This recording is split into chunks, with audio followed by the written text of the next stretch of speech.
কারণ এখানে সমস্যা আছে যা আমার জন্য কঠিন। তাহলে আপনি অমানবিক, অসভ্য, এটাই মানুষের অজুহাত। আপনি কি আমার উত্তর শুনবেন? কিন্তু আপনি মনোযোগ সরাতে চেষ্টা করছেন। তার মানে আপনাকে চেকআপের জন্য যেতে হবে। কারণ কি কারণ? আমার ধারণা আছে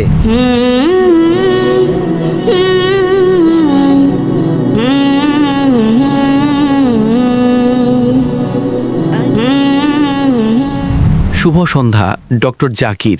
আমি একজন শিক্ষক। আমি এখানকার একটি বিশ্ববিদ্যালয়ে পড়াই। আমার প্রশ্ন ঈশ্বরের অস্তিত্ব নিয়ে, এবং আমি অমুসলিম, অখ্রিস্টান, আর দুঃখিত, আমি কোনো ধরনের ঈশ্বরে বিশ্বাস করি না, বাইবেল, গীতা, কোরআনে। একজন শিক্ষক হিসাবে আপনি জানেন আমি ছাত্রদের জন্য পরীক্ষা নেই, কারণ আমি একজন মানুষ, আমার জ্ঞান খুব সীমিত। কিন্তু আপনার আগের ইউটিউব ভিডিওতে আমি দেখেছি যা আমি খুব উপভোগ করেছি। আপনি উল্লেখ করেছেন যে ঈশ্বরও পরীক্ষা নিয়েছেন আর অনেক পরীক্ষা নিচ্ছেন। তাই আপনি যদি ঈশ্বরকে একজন শিক্ষক হিসেবে বিবেচনা করেন যে তিনি পরীক্ষা নিচ্ছেন, তাহলে আমি এতে একমত নই।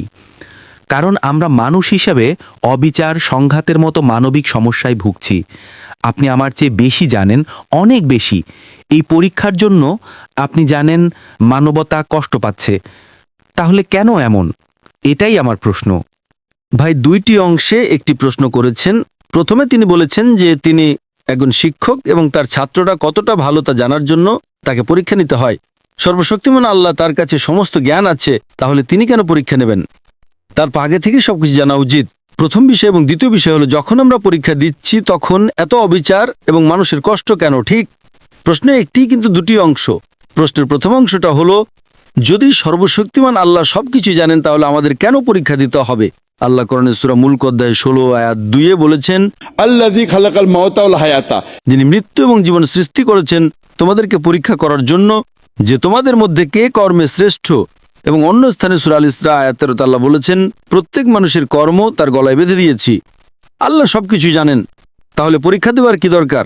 কারণ হলো, আল্লাহ আপনার জন্মের সময় থেকেই জানেন যে আপনি জান্নাতে যাবেন নাকি জাহান্নামে যাবেন। তিনি জানেন অমুক ভালো, অমুক খারাপ, অমুক মাঝারি। কিন্তু ভাবুন, যদি সর্বশক্তিমান আল্লাহ আপনাকে এই পৃথিবীতে জীবনযাপন না করিয়েই সরাসরি জাহান্নামে বা জান্নাতে পাঠিয়ে দেন। যাদের তিনি জান্নাতে পাঠাবেন তারা আপত্তি করবে না, কিন্তু যাদের তিনি জাহান্নামে পাঠাবেন তারা আপত্তি করবেন যে আপনি আমাকে জাহান্নামে কেন পাঠালেন। কল্পনা করেন, আপনি একজন শিক্ষক এবং আপনি 1 বছর ধরে ক্লাসে পড়িয়েছেন। পরীক্ষার আগেই আপনি বিচার করতে পারেন, এই ছাত্রটি ভালো নয়, সে ফেল করবে, এই ছাত্রটি প্রথম শ্রেণীতে প্রথম হবে। ঠিক, কিন্তু আমার ভয় হচ্ছে যে আপনি সর্বশক্তিমান ঈশ্বর। আমাকে শেষ করতে দেন। আচ্ছা, একজন মানুষ শিক্ষক পরীক্ষার আগে বিচার করতে পারেন এই ছাত্রটি ফেল করবে।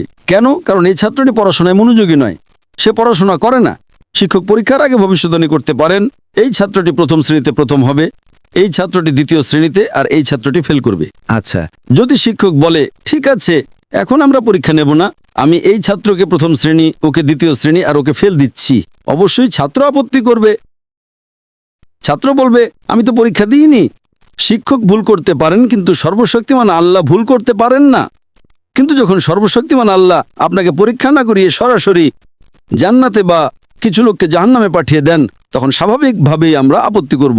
এমনকি আমি আপত্তি করব, যদি তিনি আমাকে জাহান্নামে পাঠান, আপনি আমাকে জাহান্নামে কেন পাঠালেন? এটা মানুষের প্রতিফলন, এটা সর্বশক্তিমান ঈশ্বরের জ্ঞান নয়। ঠিক, সর্বশক্তিমান আল্লাহ মানুষকে প্রমাণও করতে চান। তিনি চান না যে মানুষ মনে করুক ঈশ্বর অবিচারী। এ কারণেই কোরআন বলে, বিচার দিবসে কেউ আল্লাহর বিচার নিয়ে আপত্তি করবে না। কারণ কোরআন বলে, আপনার অঙ্গ প্রত্যঙ্গ আপনার বিরুদ্ধে সাক্ষ্য দেবে, আপনার চোখ, আপনার হাত আপনার বিরুদ্ধে সাক্ষ্য দেবে। সুতরাং যদি আপনি পরীক্ষা দেন, তাহলে আপনি খুব ভালো করেই জানেন যে আপনি ভালো করেননি। তাই যদি আপনি ভালো না করেন এবং শিক্ষক আপনাকে ফেল করিয়ে দেন, আপনি বলতে পারবেন না শিক্ষক অবিচারী। ঠিক তেমনি সর্বশক্তিমান আল্লাহর কাছে ইলমে গায়েব বা ভবিষ্যতের জ্ঞান আছে, কিন্তু তিনি পরীক্ষা হতে দেন যাতে কোনো মানুষ আপত্তি করতে না পারে। কল্পনা করেন, যদি কেউ আপনাকে পরীক্ষা না দিয়ে ফেল করিয়ে দেয়, আপনি কি আপত্তি করবেন না? এই কারণেই আপনি জানেন আমার আল্লাহর বিশ্বাস করতে খুব কষ্ট হয়। কারণ ভাই, আমি আপনাকে একটা সহজ প্রশ্ন করছি। আপনি একজন মানুষ, অবশেষে আমি আপনাকে জিজ্ঞেস করছি, যদি আপনার শিক্ষক আপনাকে ডিগ্রি পরীক্ষা না দিয়ে ফেল করে দিতেন, আপনি কি আপত্তি করতেন না? অবশ্যই, কারণ আমি একজন মানুষ। ঠিক এ কারণেই, যাতে আপনি আপত্তি না করেন, আপনাকে পরীক্ষা দিতে হবে। এটাই আপনার প্রথম প্রশ্নের উত্তর। হ্যাঁ, আপনার দ্বিতীয় প্রশ্নের উত্তর হলো, যখন আমরা পরীক্ষা দিচ্ছি আমরা দেখি অনেক লোকের দুঃখ, কষ্ট এবং অনেক ভুল জিনিস ঘটছে। এটাই পরীক্ষা। যেমন যখন আপনি আপনার ছাত্রদের পরীক্ষা দেন, আপনি জানেন কিছু ছাত্র সারা রাত জেগে থাকে। তারা বলতে পারে, ইনি কি ধরনের শিক্ষক, ওনার জন্য আমাদের সারা রাত জাগতে হচ্ছে, ইনি খুবই খারাপ শিক্ষক। এটা একটা পরীক্ষা, এবং পরীক্ষা যত কঠিন হবে পুরস্কারও তত বেশি। দ্বিতীয় শ্রেণীতে পড়া খুব সহজ, দশম শ্রেণীটাও সহজ, কিন্তু যখন মেডিকেল পরীক্ষার জন্য পড়েন, আমি আমার মেডিকেল পড়াশোনা শেষ করেছি, আমাদের দিনে 18 ঘন্টারও বেশি পড়াশোনা করতে হতো।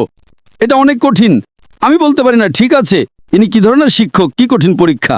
তখন আমার জীবন অসহ্য হয়ে গিয়েছিল। এটা একটা পরীক্ষা। আমি যদি পুরস্কার চাই, আমাকে এই পরীক্ষা দিতেই হবে। এই জীবন ভাই পরকালের জন্য একটা পরীক্ষা, আর আমরা পরীক্ষা দিচ্ছি। এবং এই জীবন কিভাবে কাটাতে হবে তার নিয়মকানুন কোরআনে দেওয়া আছে। এই কোরআন আমাদের শিক্ষা বই। প্রত্যেক পরীক্ষার জন্য আপনার একটা পাঠ্য বই থাকে। সিলেবাস ছাড়া আপনি পরীক্ষা বসবেন কিভাবে? ঠিক না ভুল? হ্যাঁ, একদম। এই কোরআন হলো নিয়মকানুন, যা আমরা এই পৃথিবীতে দিচ্ছি সেই পরীক্ষার জন্য। যদি আপনি নিয়মকানুন মেনে চলেন, তাহলে পরীক্ষায় উত্তীর্ণ হবেন। যদি না মানেন, তাহলে ফেল করবেন। যারা সত্যি এই বইটা জানে, তাদের জন্য এটা কোনো দুঃখেরই বিষয় নয়। আমার জন্য জীবন একটা পরীক্ষা, আর আপনার, কারণ আপনি সিলেবাস জানেন না, এ কারণে এটা আপনার জন্য দুঃখের। যখনই আপনি সিলেবাস জানবেন, দেখেন একজন বুদ্ধিমান ব্যক্তি যে প্রথম শ্রেণীতে প্রথম হয়, সে উপভোগ করে। যারা মাঝারি এবং ফেল করে, তারাই সমস্যায় পড়ে। তাই যদি এই সিলেবাস খুব ভালো করে বুঝতে পারেন, এবং যদি সর্বশক্তিমান আল্লাহ আমাদের স্রষ্টার আদেশ পড়েন, তাহলে এই জীবন সুন্দর হবে, এটা খুব সহজ হবে, এবং জান্নাতে যাওয়ার ফলাফলের জন্য ভালোবাসবেন। আশা করি উত্তরটা পেয়েছেন। আপনাকে অনেক ধন্যবাদ। এবং আমার দ্বিতীয় প্রশ্ন হলো, যখন আপনি দেখেন একটি বাঘ একটি হরিণকে হত্যা করে তার খাবার বানাচ্ছে, তখন কি আপনি খুশি হন? কারণ এটি সৃষ্টি, ঈশ্বরের সৃষ্টি। আপনি জানেন, আমরা মানি যে ঈশ্বর সর্বশক্তিমান, কিন্তু আমার প্রশ্ন হলো, যখন একটি বাঘ একটি হরিণকে হত্যা করে তাকে খাবার বানায়, তখন কি আপনি খুশি হন? আগেও এই ধরনের সৃষ্টি নিয়ে আমি প্রশ্ন করেছি ঈশ্বরের গুণ কি, ঈশ্বরের দর্শন কি, অনেক উত্তর আছে, কিন্তু সেই উত্তরগুলো স্ববিরোধী। আর আমার মতে একজন কার্টুনিস্ট ঈশ্বরের চেয়ে ভালো। আপনি জানেন, কার্টুনিস্ট তারা অনেক চিন্তাশীল, নিখুঁত ধরনের জিনিস আছে। এটাই আমার প্রশ্ন। ভাই বলেছেন, একজন কার্টুনিস্ট একজন স্রষ্টার চেয়ে ভালো, কারণ সে একজন নিখুঁত। আর আমি কি একটা বাঘকে হরিণ হত্যা করতে দেখে খুশি হই? এটাই তো। হ্যাঁ, আমাকে এমন একজন কার্টুনিস্টের নাম বলুন যিনি নিখুঁত। অনেক আছে। আমি আপনাকে জিজ্ঞাসা করছি, দয়া করে আমাকে একজন কার্টুনিস্টের নাম বলুন যিনি নিখুঁত। তাকে এখন নোবেল পুরস্কার দিতে হবে।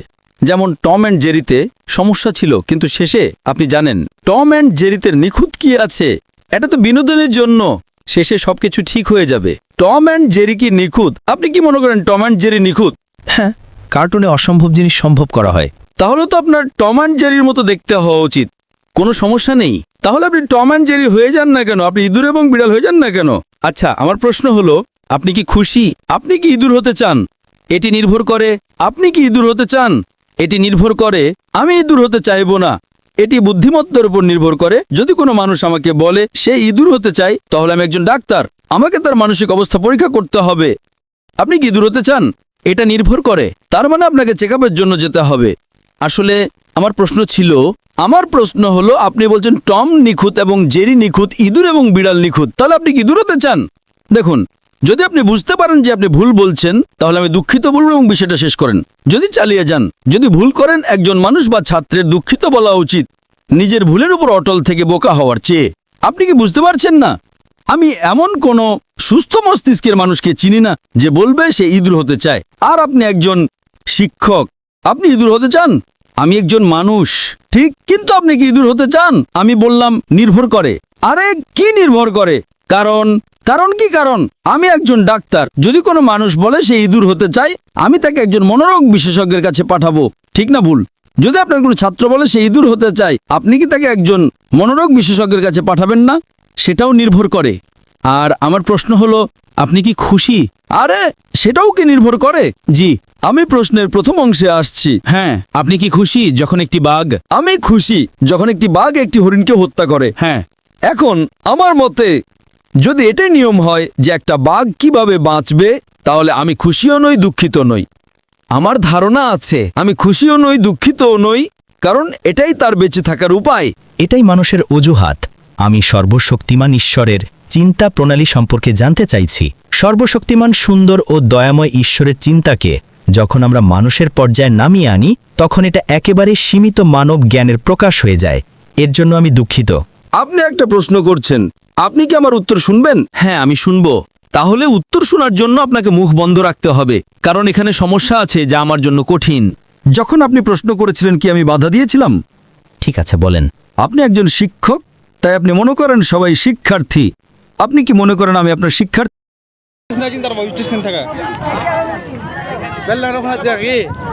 দূর দূরান্ত থেকে যারা এসেছে বাকি মসজিদে দান করার জন্য ডান পাশে দান করুন, নিজ হাতে দান করুন। মেন রোড দান করবেন না, খালি রাখবেন, কারণ প্রচুর বাইরে থেকে গাড়ি আসে। আপনারা সহযোগিতা করবেন। আমরা সবাই ভাই ভাই, আমরা সবাই একসাথে এক মিলে বাবরি মসজিদ সবারই জন্য। আসুন আমরা বাবরি মসজিদে দান করে নিজ হাতে দান করি। কাউকে টাকা দেবেন না, কারো হাতে টাকা দেবেন না, দান বাক্সে দান করুন।